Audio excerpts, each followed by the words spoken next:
In an exclusive, Hudson County TV brings you a segment where a former employee of the James Davis campaign in Bayonne is now suing the campaign. Joe Lauro, the owner of Strategic Media in Rutherford, filed a lawsuit in Hudson County Superior Court on April 17th, saying he's owed $7,500 with interest, plus $75 in court fees from the Davis campaign for work he performed in February. Lauro believes that Pete Cressy, a Bayonne attorney who was indicted in July for allegedly forging a client's signature, plays a role in who gets hired and fired for Davis.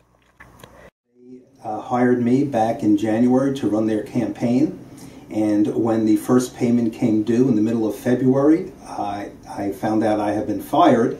Although no one had the courtesy of calling me, I found out about it in a political column. I then asked them to please pay the money that was owed me, and they refused. Hence, I filed a legal action. The first question that probably comes to most viewers' mind is we're only a couple weeks removed from that election, so why did you wait till this point to file this claim? I had to wait until the Davis campaign waited until the absolute final day to file their reports with the ELEC Commission in Trenton. That was done on the afternoon of April the 14th, and I filed the claim against them 3 days later.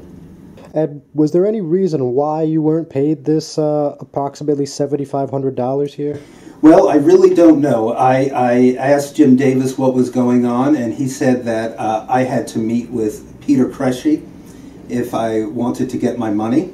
And I was unwilling to do that. I met with, initially when Jim agreed to hire me, he said it was contingent upon Peter Cressy signing off on me being hired. We held several meetings in Peter Cressy's law office, did all the work. I have emails and texts to back it up. But I refused to meet with Peter Cressy. When I asked Joe DeMarco who was it that wanted me fired, he told me it was Jim Davis and Peter Cressy.